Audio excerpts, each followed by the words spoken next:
ماں کی دعائیں تمہیں نبیوں کے ساتھ کھڑا کر دیں گی، باپ کی دعا تمہیں بڑے بڑے کتب ابدالوں کے ساتھ کھڑا کر دے گی۔ والدین کو خوش کرنا، جو صبح صبح والدین کی صرف ایسے جا کے دیکھ لے، نہ سلام کرے نہ حال پوچھے، بس یوں دیکھ لے محبت سے، صبح سے شام تک جنت میں 2 دروازے اس کے لیے کھل جاتے ہیں۔ صبح سے شام تک جنت میں 2 دروازے کھل جاتے ہیں۔ اگر آپ کے ماں باپ یہاں ساتھ ہیں تو اپنی جنت بنا لیں، ان کے مرنے سے پہلے اپنی جنت بنا لیں، ان کی دعا لے لیں۔ خاص طور پر اپنی ماں کے قدموں تلے جنت تلاش کرو۔ میرے نبی نے کہا ماں کے قدموں تلے جنت ہے۔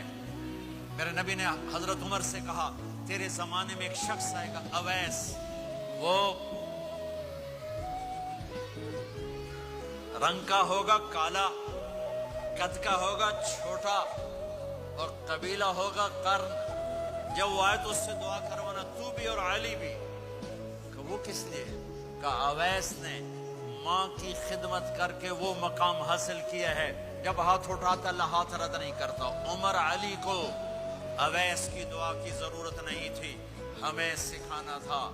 اس عمر کے زمانے میں ان کو پتا چلا کہ اویس آگے ہیں، ان کو ڈھونڈتے ڈھونڈتے پہنچے میدان عرفات میں، نفل پڑھ رہے تھے، یہ ان کے پاس بیٹھ گئے۔ انہوں نے دیکھا 2 آدمی آ گئے، انہیں سلام پھیرا۔ حضرت عمر نے پوچھا کون ہو؟ کہ مزدور ہوں۔ کا نام کیا ہے؟ کہ اللہ کا بندہ۔ کہہ رہے بھائی اپنا نام بتا جو تیری ماں نے رکھا ہے۔ کہ تم کون ہو؟ وہ پہلی دفعہ آئے تھے تو حضرت علی نے کہا یہ امیر المومنین عمر ہیں، میں علی ہوں۔ پھر وہ ایسے کہا جی میں معافی چاہتا ہوں، میں آپ کو پہچانتا نہیں تھا۔ حضرت عمر نے کہا ہمارے لیے دعا کر۔ وہ رونے لگے میں آپ کے لیے دعا کروں گا؟ کہا ہاں تو کر، کہ میرے نبی مجھے کہہ کر گئے تھے عمر عمر عمر، علی علی علی، کہ اویس سے دعا کروانا۔ کیوں؟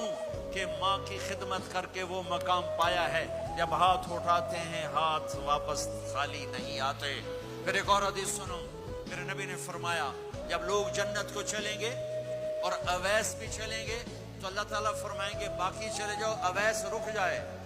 تو اویس کرنی کہیں گے کہ اللہ مجھے کیوں روکا؟ تو اللہ کہیں گے پیچھے دیکھو۔ وہ پیچھے دیکھیں گے، جہنم میں لوگ کھڑے ہوں گے، اللہ فرمائیں گے تیری ماں کی خدمت، جہاد نہیں، نماز نہیں، روزہ نہیں، حج نہیں، زکوٰۃ نہیں، علم نہیں، ذکر نہیں، تبلیغ نہیں، تیری ماں کی خدمت۔